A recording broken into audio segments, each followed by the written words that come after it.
சின்ன தத்துவங்க. வாழ்க்கையில் இருக்கிற வரைக்கும் ஆஸ்திங்க, இறந்ததுக்கப்புறம் இத்தினோண்டு ஆஸ்திங்க. அப்படி தானே?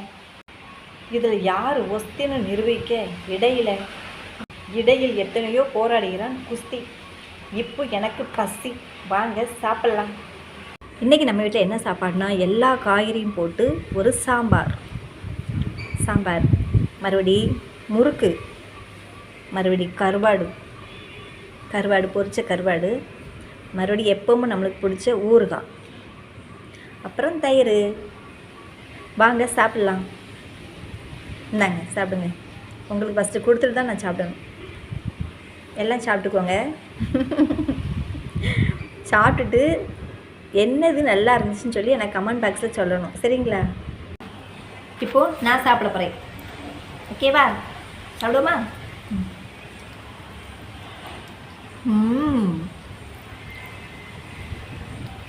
சாம்பாரில் அந்த கேரட்டு, பீன்ஸு, அவரைக்காய் எல்லா காயும் போட்டு ஒரு சாம்பார் வச்சு சாப்பிட்டாலே தனி டேஸ்ட்டு தான். அப்படி தானே? அதுவும் சாம்பாருக்கு கருவாடு வேறு லெவலாக இருக்கும். சாப்பிட்டு பார்க்கிங்களா? சூப்பர்.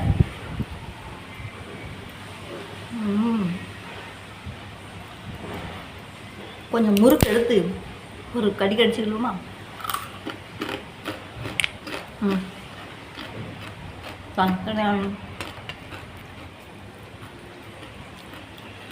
முறுக்கு வச்சு சாப்பிட எனக்கு ரொம்ப பிடிக்கும். உங்களுக்கு பிடிக்குமா? நம்மளுக்கு பிடிச்ச ஊறுகாய் சூப்பர், வேறு லெவல். வாங்க சாப்பிடலாம்.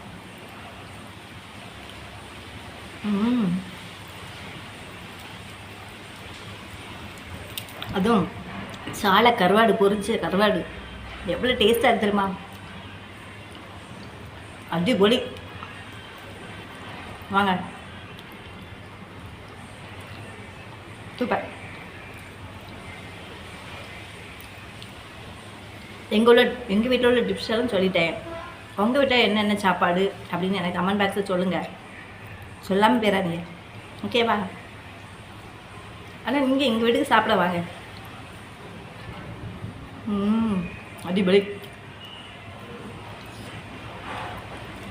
காய்கறி போட்டு சாம்பார் உங்களுக்கு பிடிக்குமா? என்னங்க இந்தாங்கன்னு சொல்லி நல்லா சாப்பிடுதாங்க. ஓகே, பாய். எல்லாருக்கும் மதிய வணக்கம். உறவுகள் அனைவருக்கும்